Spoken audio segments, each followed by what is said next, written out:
हामी सबैलाई आफ्नो घर संसारको सबैभन्दा सुरक्षित ठाउँ होस् भन्ने लाग्छ, होइन त? तर कहिलेकाहीँ हाम्रै घरको पर्खाल पछाडि एउटा यस्तो खतरा लुकेको हुन्छ जुन देखिँदैन तर निकै गम्भीर हुन सक्छ। हो, आज हामी कुरा गर्दैछौँ घरको विद्युतीय सुरक्षाको बारेमा। एकछिनलाई सोचौँ त घरमा लुकेर बसेको सबैभन्दा ठूलो खतरा के होला? सायद धेरैको दिमागमा अर्कै कुरा आउला। तर वास्तविक खतरा त हाम्रै घरको विद्युतीय प्रणालीमा लुकेको हुन सक्छ। र यो कुनै कहिलेकाहीँ हुने दुर्लभ घटना पनि होइन। जोन्सन कन्ट्रोल्सका अनुसार विद्युतीय कारणले हुने आगलागीहरू एकदमै सामान्य घटना हुन्। यसले के देखाउँछ भने यो जोखिम हामीले सोचेभन्दा धेरै वास्तविक र नजिक छ। ल, अब अलि गहिराइमा जाउँ। यो अदृश्य खतरा आखिर हो तरिके?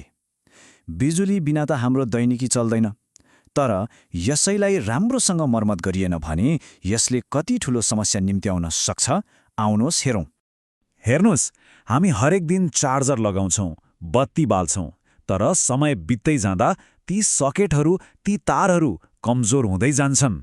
अनि यही कमजोरीले पर्खालभित्र एउटा नदेखिने आगोको जोखिम तयार पारिरहेको हुन्छ। तर राम्रो कुरा के हो भने यी खतराहरू सधैँ चुपचाप बस्दैनन्। हाम्रो घरले हामीलाई सङ्केत दिइरहेको हुन्छ, यहाँ केही गडबड छ भनेर। अब ती सङ्केतहरू के हुन् त्यो चिन्नु चाहिँ एकदमै जरुरी छ। जस्तै घरको सकेट एकदमै पुरानो वा खुकुलो छ, तार कतै च्यापिएको वा थिचिएको छ, अलिकति लोड पर्ने बित्तिकै एमसिबी झरिहाल्छ, कि कुनै उपकरण छुँदा हल्का झट्का लाग्छ। यी कुराहरूलाई यस्तै हो भनेर बेवास्ता गर्नु भएन। यी सबै ठूलो खतराको घण्टी हुन्। अब यति सुनेर आत्तिनु पर्दैन। खुसीको कुरा के हो भने यस्ता खतराबाट बच्न धेरै सजिलो छ। केही सामान्य कुरामा ध्यान दियो भने मात्रै पनि घरलाई सुरक्षित बनाउन सकिन्छ।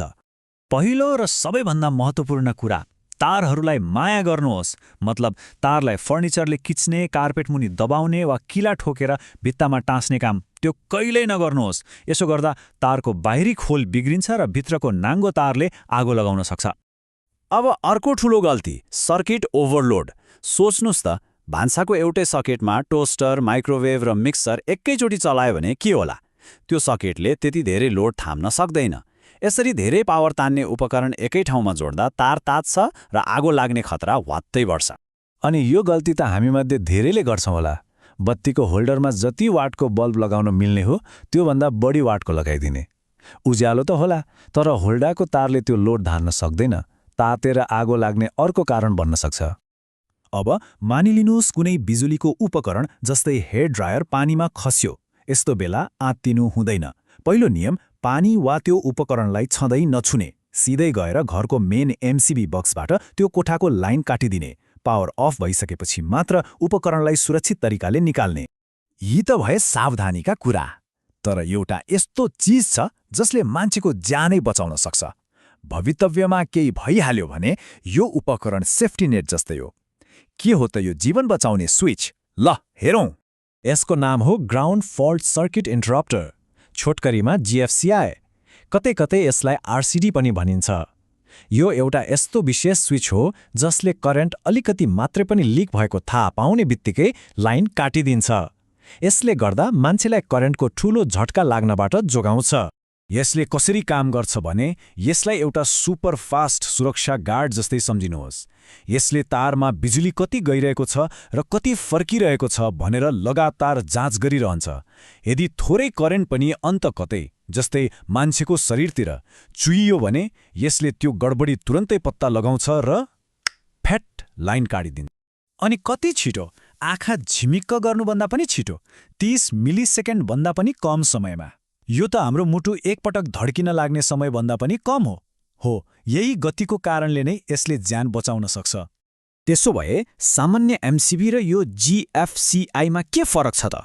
एकदमै महत्त्वपूर्ण फरक छ। एमसिबीले तार र उपकरणलाई जोगाउँछ, घरलाई आगो लाग्नबाट बचाउँछ। तर GFCI ले मान्छेलाई करेन्ट लाग्नबाट बचाउँछ। एउटा घरको सुरक्षाको लागि, अर्को ज्यानको सुरक्षाको लागि।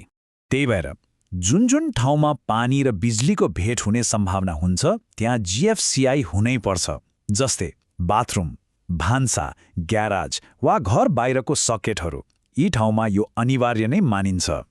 ल, यति धेरै कुरा त गर्यो। अब सबैभन्दा महत्त्वपूर्ण पाटो आयो, यी कुराहरूलाई व्यवहारमा कसरी उतार्ने, घरलाई सुरक्षित बनाउन के गर्नुपर्छ त्यसलाई फेरि एकचोटि सर्र याद गरौँ है त। खासमा 3वटा मुख्य कुरामा ध्यान दिउँ। 1. पानी चल्ने ठाउँहरूमा GFCI जडान गर्ने र बेला बेला त्यसलाई टेस्ट पनि गर्ने। 2. एउटै सकेटमा धेरै लोड नदिने। र 3.